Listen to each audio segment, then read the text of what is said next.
Hello, dear listener. Before our story begins, let yourself settle gently into this moment.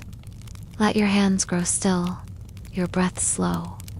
The world beyond can wait. You are here now, in a space where time quiets and everything softens. Breathe in as if drawing down starlight. Breathe out as though releasing all that weighs you down. Let the warmth of your bed cradle you like moss in a quiet forest. There is nothing to chase, no more to do, only this. Now, imagine a place far away, yet curiously familiar.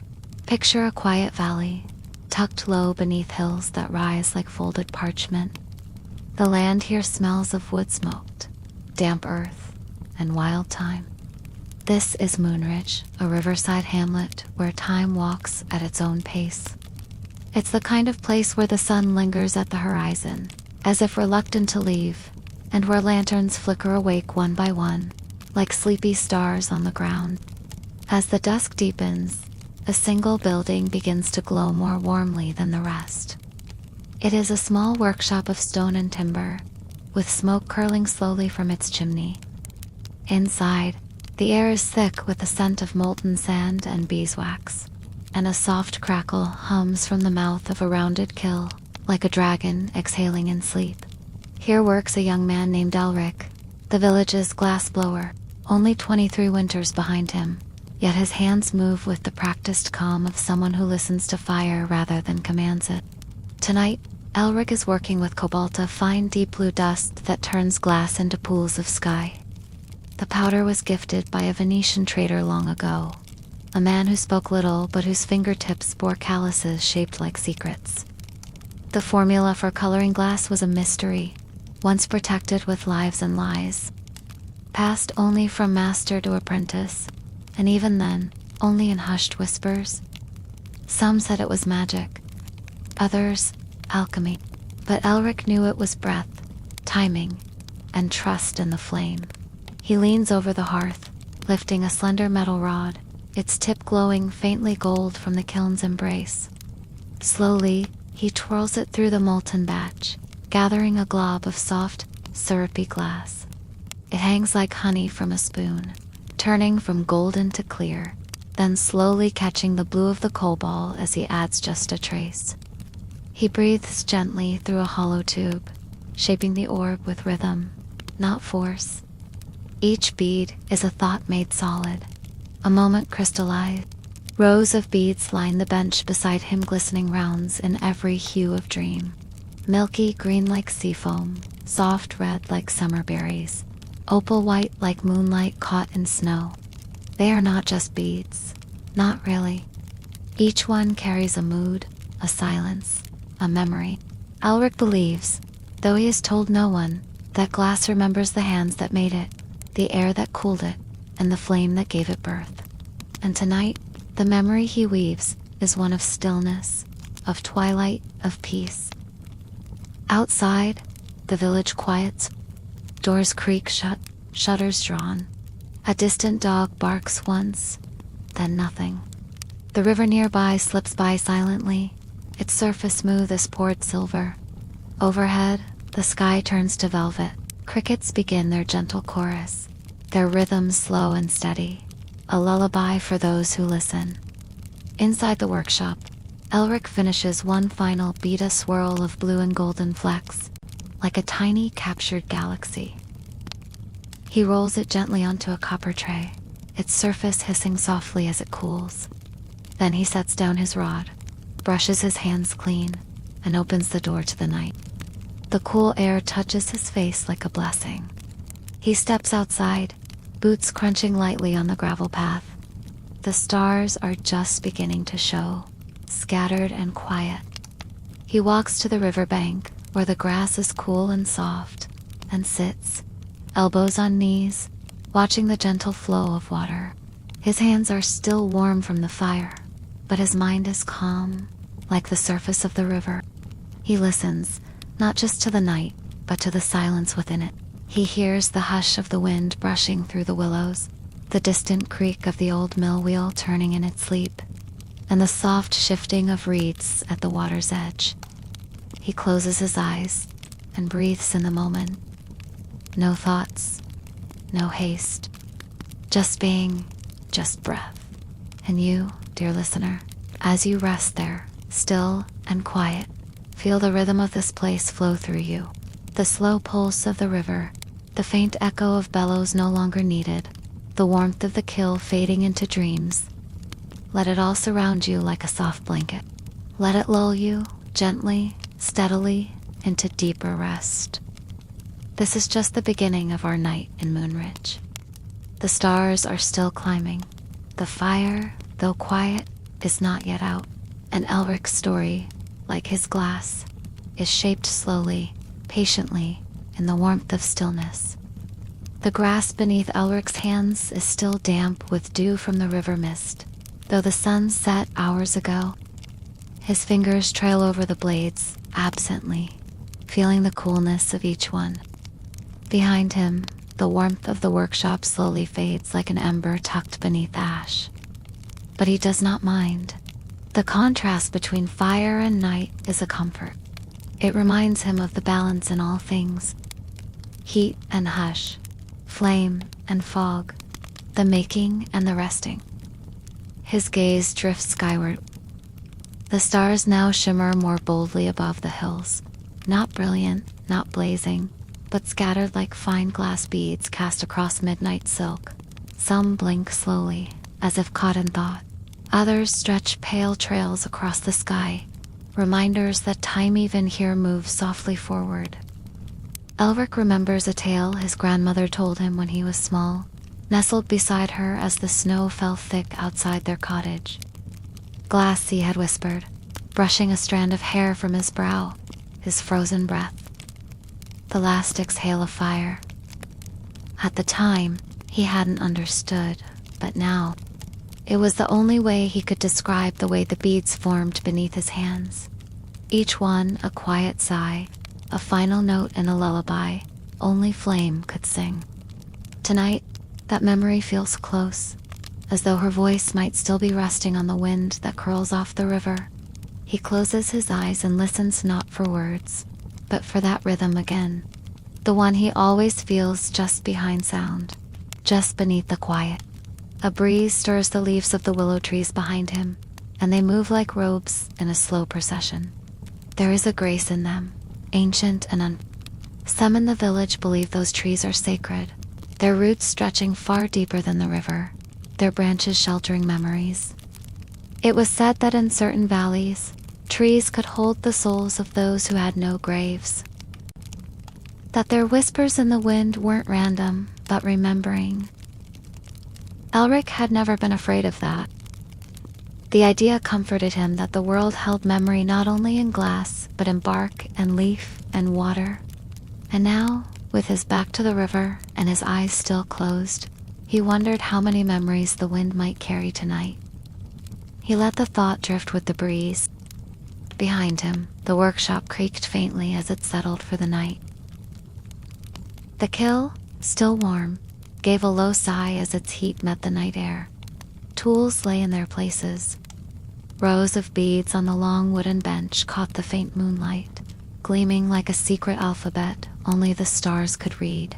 In the village above, candles were extinguishing one by one. A few soft voices lingered and old couple bidding goodnight. The distant laughter of a child resisting sleep, a final door latching shut. Then, stillness. The kind of stillness that only belongs to the last watch of the night, when even the owls grow quiet and time stretches thin. Elric remained at the river's edge, body loose, thoughts slowed. He picked up a smooth river stone, still damp and cool, and rolled it in his palm. He'd often wondered what it would be like to shape glass like water-shaped stones low, over years, pressing its shape gently into form. But fire was swifter, more temperamental. The dance of heat and timing was shorter, more urgent, and yet somehow just as peaceful. He thought of tomorrow's work, a commission for a merchant's daughter, a necklace of tiny emerald beads. She had asked that they be shaped like tears, but not sad ones. She'd insisted with a shy smile, like tears from laughing too hard. Elric had nodded, understanding far more than he let on. Some things did not need to be explained. He knew how to make that shape. A teardrop with a slight curve, like it had been caught mid-fall. It would take time, but time was not something he ever rushed. In Moonridge, nothing rushed. The river didn't. The wind didn't. The fire, though quick to rise, always waited patiently for the right hand. He had learned that from the kill more than any teacher. A soft hoot echoed from the trees above now, likely, gliding silently through the dark. Elric opened his eyes just in time to see its pale wings drift past the moon. It made no sound, just presence, just motion, like a thought passing gently through a dream. He stood slowly, stretching his limbs, each movement measured and quiet. The night pressed gently against him, cool and comforting. The fog along the river had thickened slightly, clinging low to the water's edge, curling over the path like lace unraveling. He walked back to the workshop, boots silent on the grass, and paused just inside the doorway. The kiln's glow had dimmed to a heartbeat. The last pulse of warmth. He placed a soft wool cloth over the bench of finished beads, not to hide them, but to keep them company through the night. Then he turned to a small wooden shelf by the hearth, where a candle still burned in a metal dish.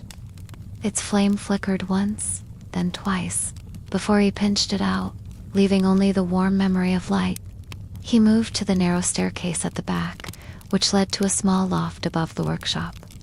His bed there was simple, a wool mattress, a thick blanket, a single down pillow.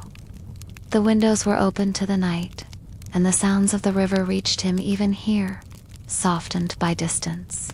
He sat on the edge of the bed, unlacing his boots slowly, methodically, not from fatigue, but from reverence. The day deserved to end gently. Lying back, he tucked the blanket to his chin and stared at the timbered ceiling. Faintly, the stars cast their glow through the window, drawing soft silver lines on the wood. He watched them blur and fade as his eyelids began to drift closed. The hum of the river, the memory of glass, the hush of flame all wrapped around him like a song without words.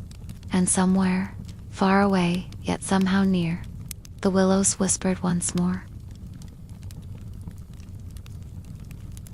From his loft bed above the workshop, Elric stirred slowly. He did not wake with an alarm or even the sound of others. He woke with the rhythm of the fire, the kiln's quiet call still lingering in his dreams. For glassblowers, timing is not marked by clocks, but by heat and instinct, by when the day feels ready to begin. And today, it felt ready. He sat up, rubbing sleep from his eyes, and paused to breathe in the morning air drifting through the open window. It smelled of wet leaves and iron-rich earth, of smoke faint on the breeze from the baker's oven 2 houses away. Somewhere, a rooster crowed not out of urgency, but tradition.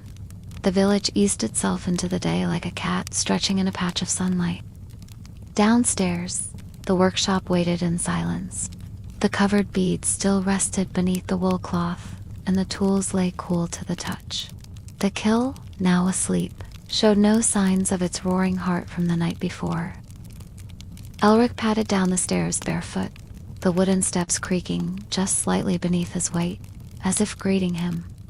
He moved with practiced slowness, not out of tiredness, but care.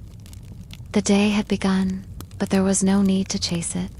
His first task was always the same, to rekindle the flame. He opened the kiln's iron mouth and laid kindling, as one would arrange a sacred altar twigs first, then shavings, then heavier wood, all layered to breathe. He struck the flint once, twice, and the spark caught. With the kiln warming once more, he opened the shutters to let the morning in. The village beyond was already in quiet motion. A wheelbarrow rolled past, creaking beneath a load of straw. A child ran barefoot, giggling, chasing a rooster far too clever to be caught. An old woman hung lavender to dry by her door, humming a tune older than the houses. He uncovered the tray of beads from the night before. Their colors glistened in the morning light, soft and clear. He picked one up, turning it between thumb and forefinger. The swirl of gold within the blue caught the sunlight and glimmered faintly. It was perfect. Not symmetrical, not uniform, but full of life. A moment trapped forever in glass.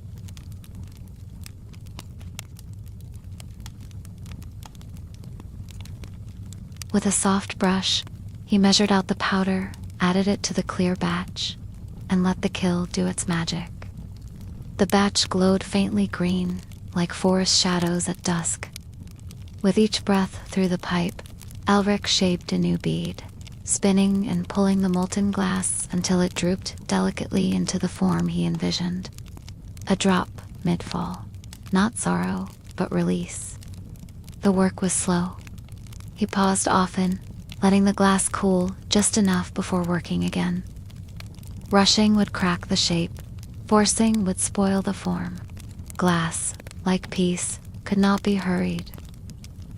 Hours passed gently, marked only by the shifting sunbeams across the floor and the distant bell from the chapel tower. When noon arrived, Elric stepped outside and sat beneath the if-covered archway of his workshop, a small lunch of bread and cheese in his lap. The world beyond the arch was green and gold, rippling with the movement of bees and the sway of tall grass. As he ate, a quiet rustle from the path caught his attention. A girl approached, no older than 10, carrying a basket of herbs and flowers. She paused at the gate and waved shyly. "Good morning, Elric," she said softly. "Mama says thank you for the lamp glass you made." He nodded, smiling. "Did it catch the fire well?" "Oh yes," she whispered, eyes wide. "It makes the shadows dance on the ceiling. I pretend they're stories." Elric chuckled, a sound like the clink of glass marbles in a wooden bowl. "They are, you know. Shadows always tell stories. You just have to listen." The girl smiled, curtsied playfully, and skipped away, her basket swinging. Elric watched her disappear around the bend, the herbs brushing her arms like guardians.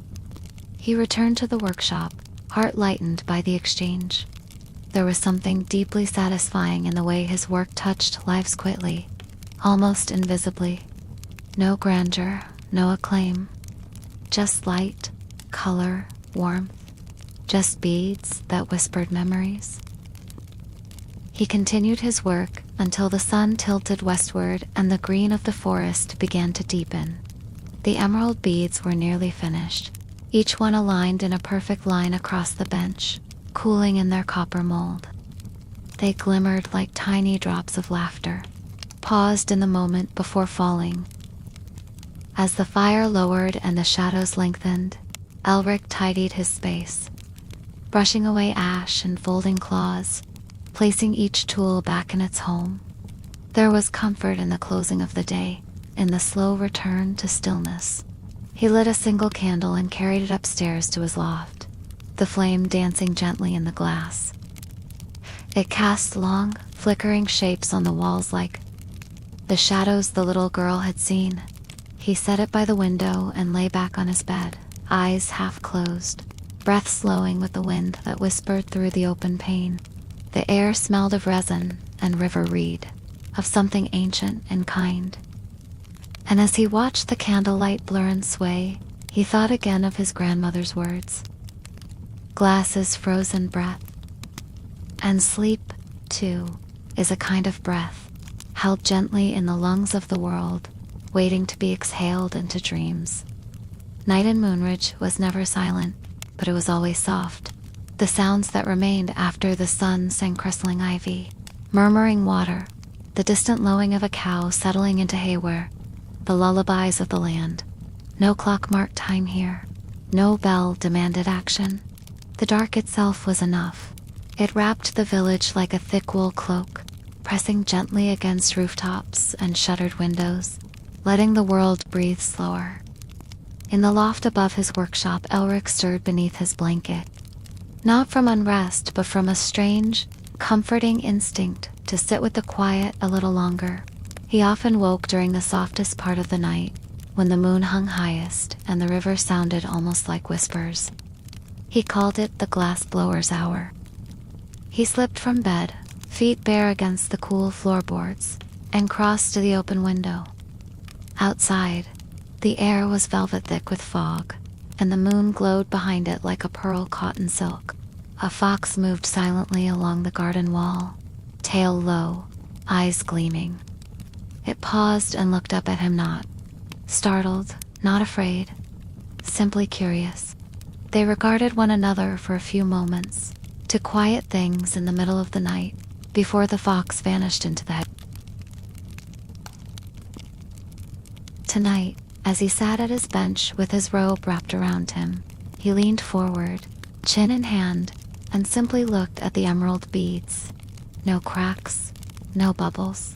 Their color held the richness of Muscovite stone, of secret forest glades seen only once in a lifetime. He ran his fingertip along one, marveling at how something so delicate could be so complete. His thoughts drifted not forward to tomorrow's delivery, nor backward to the day's work, but outward, into the stories he imagined these beads might hold once worn. Would the merchant's daughter wear them on a journey? Would she gift one to someone she loved? Would it be handed down, lost, found?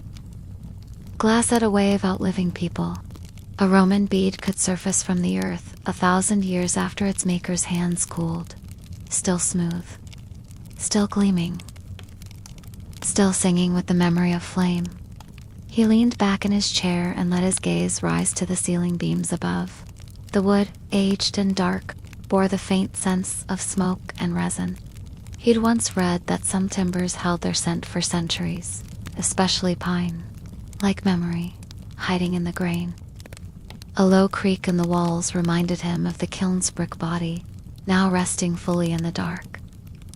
He'd built it himself when he was 18, using a pattern passed down from an Italian journeyman who had once stopped in Moonridge.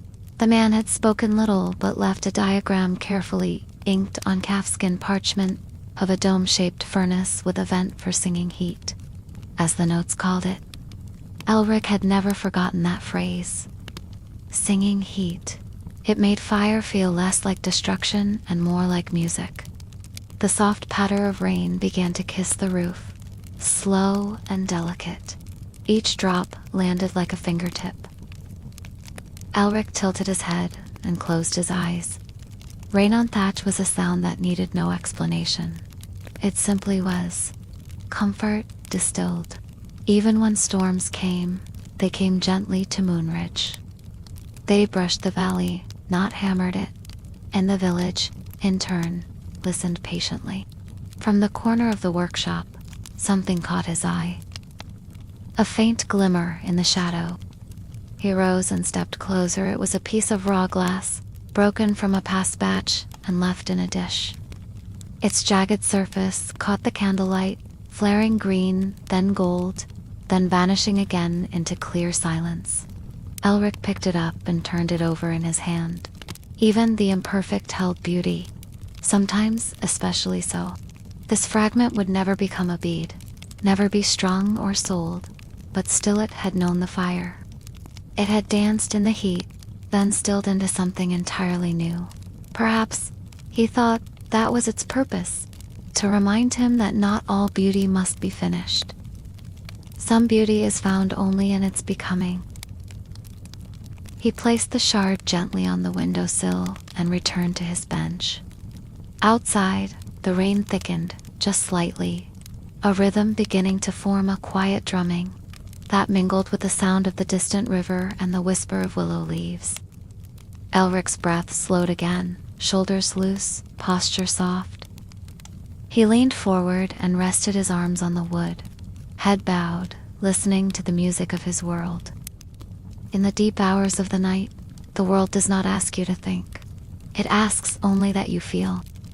And Elric felt stillness, warmth, a hush that lived in the walls of his home, in the glint of his beads, in the gentle breath of the wind as it circled the edge of the roof. Eventually, when his body felt like mist and his thoughts had blurred into the candlelight, he stood once more and climbed the stairs. The bed welcomed him back without a word, the blanket soft, the pillow just the right kind of cool. And as the final candle flickered out, its smoke curling like a question mark into the loft air, Elric's breath evened. His thoughts ceased their shape-making, and sleep, soft and steady, took hold. Outside, the rain fell quietly into the river, and the willows swayed like dancers in a dream. Twilight in Moonridge was a thing of grace, not sudden, not sharp but slow as poured honey, slow as a feather falling. The shadows stretched first across the field, then kissed the stones of the road, then curled around Elric's workshop with the softness of an old cat settling on a cushion. The cobalt glass, once jagged and cool, now softened like syrup on the end of his pipe.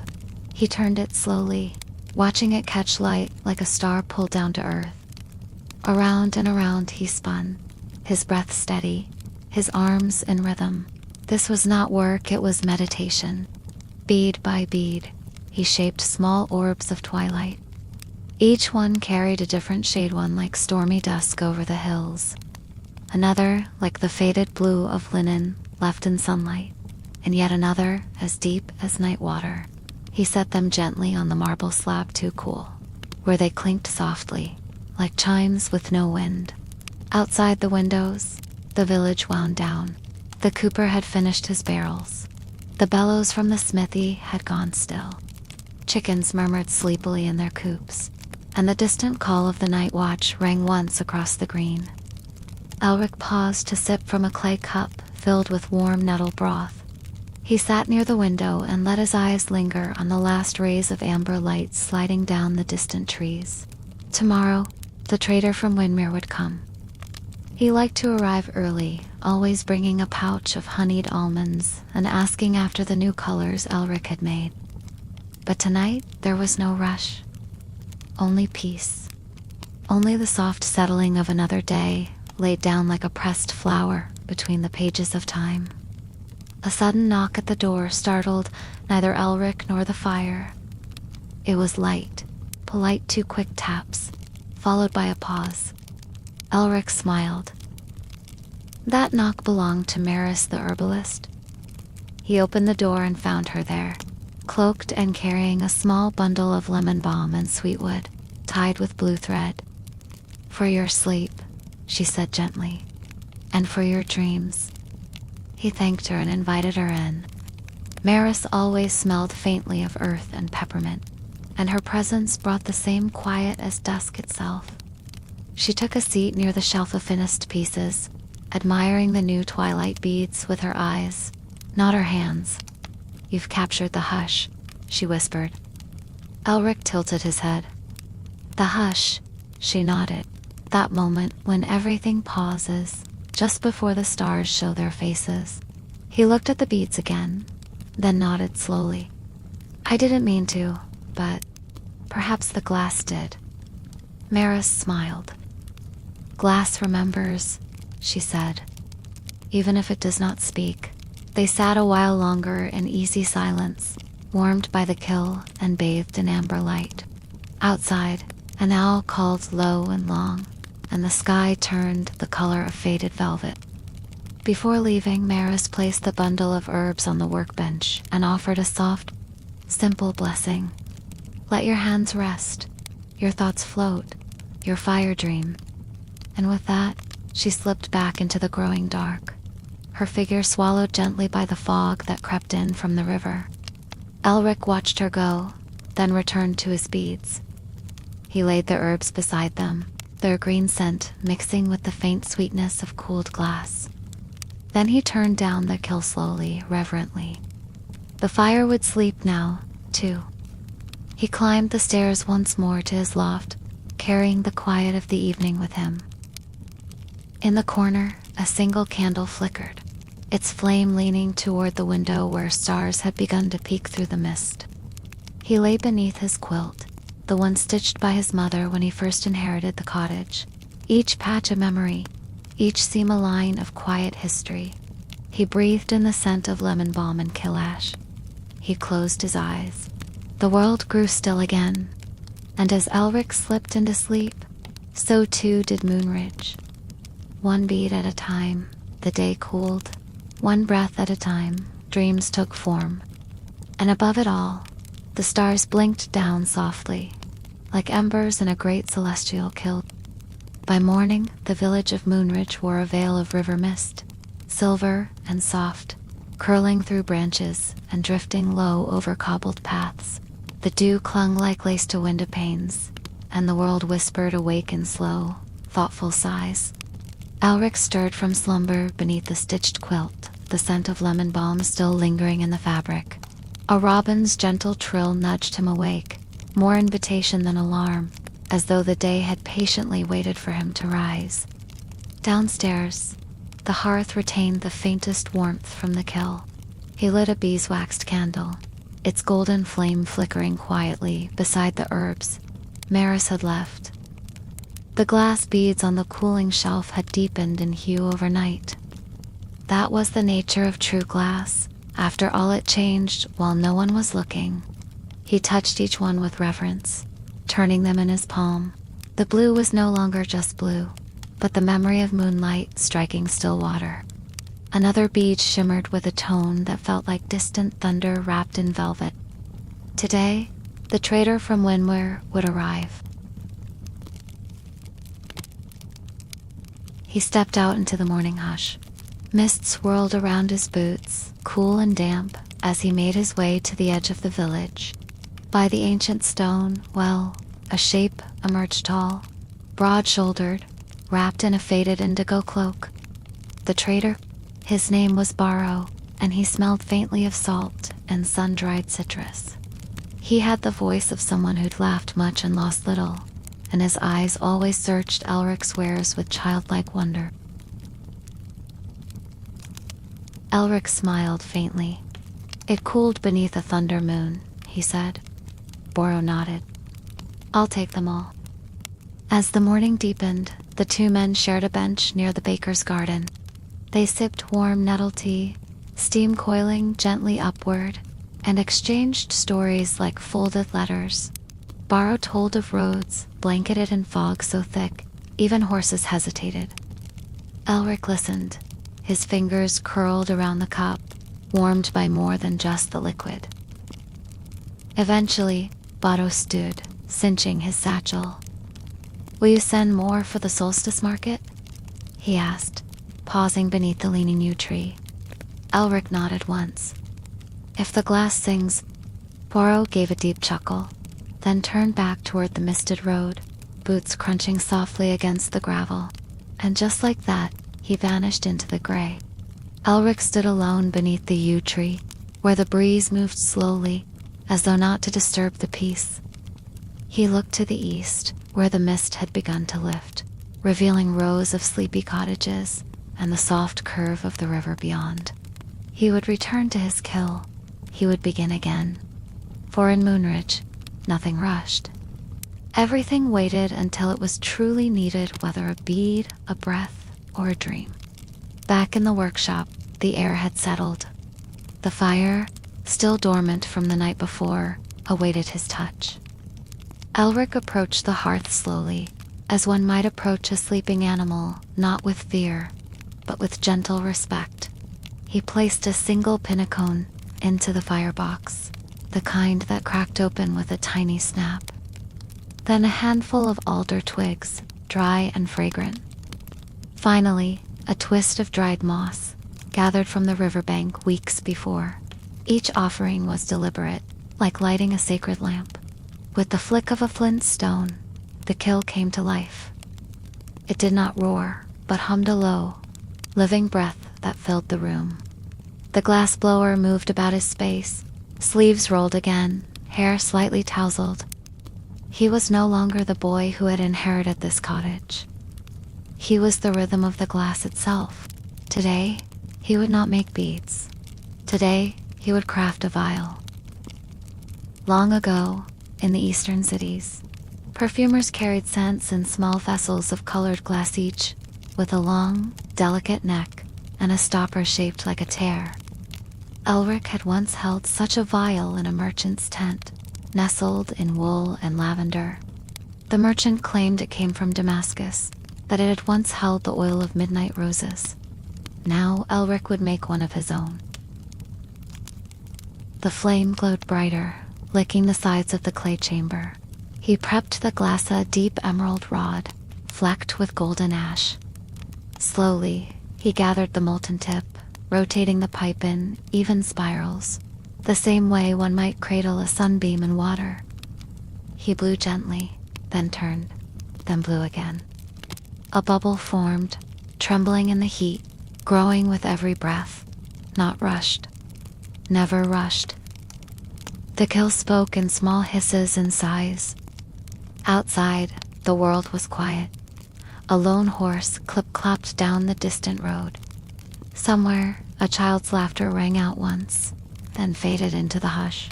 The light slanted in through the high windows, catching motes of ash that floated like pale fireflies.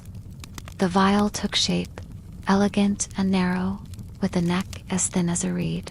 He shaped the lip, then cooled it with a soft touch of water. Steam curled upward like incense.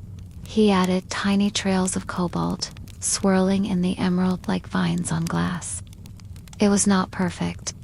It was better than perfect. It was alive. He placed it gently on the cooling bed, cushioned with straw and goose down. The vial shimmered even as it began to cool, as though remembering the flame from which it had been born. Elric sat back. His shoulders softened. His breath slowed. The fire would continue its slow song for a few more hours. But for now, the glass had spoken. Its voice a whisper. Its gift a moment held in time. Outside, the mist had finally lifted from the hills. And somewhere in the village, someone opened a window, letting in the scent of pine, warm earth, and the faint trace of cooled glass. Elric rose from the workbench, the vial still cooling behind him. He moved toward the back door, the one that opened onto a hidden patch of earth sheltered by hazel trees. The air was different here, most sweet, with the scent of shaded stone and drying herbs. He stepped out barefoot. The earth was cool beneath his soles, damp with the memory of morning mist. The garden was not for growing food, but for growing stillness. It was a memory garden. Each corner of it held plants passed down from his mother's Hansley Mentime, trailing violets, whispering reeds. There was a bench made of old stone, cracked but patient, and a small wind chime of glass scraps that sang when the breeze found them. He knelt by the lavender. His fingers brushed the blossoms, awakening their scent like a gentle dream. The bees had not yet begun their rounds, so the garden was his alone. At the far edge stood a low wall, ivy draped and leaning, and just beyond it, an arch of twisted wood-to-bent hazels woven at the top. His mother had once told him that beyond that arch, dreams walked more freely. He passed through it. The change was subtle. The birdsong faded a little. The breeze took on a different tone, brushing his skin as though it remembered when he was small. This was not the realm of the village. This was the place of remembering. There, under the arch, stood the bell tree. It wasn't a real tree knot anymore. It was the husk of an old oak, long dead but hollowed kindly by time. From its branches hung strings of tiny glass bells, some shaped like acorns, others like snowdrops, all made by Elric's hands over the years. They didn't ring like metal. They chimed like frost tapping gently on a window. Every time someone he loved had passed on, he'd blown a bell and hung it here. The breeze carried their echoes now. Whisper light, barely there. But enough. He touched one bell, sky blue with a silver swirl inside. For a grandmother, he whispered, who made the best honey cake in all of the valley. It swayed just once, then stilled. There was peace here, not the silence of emptiness, but the hush of presence. The kind of quiet that remembered and welcomed. He stayed a while, seated beneath the arch, watching shadows change shape across the moss. A squirrel darted across the fence. A dragonfly danced through a shaft of light, wings catching glints of violet and pearl. By the time he returned to the kill, the vial had cooled. He lifted it with care, holding it to the window. The afternoon sun made it glow softly. Its greens and golds deepened like moss caught beneath glassy stream water. He placed it on the highest shelf, where only the sun could reach it each morning. Some things, he knew, were not meant to be sold. Only kept, only remembered.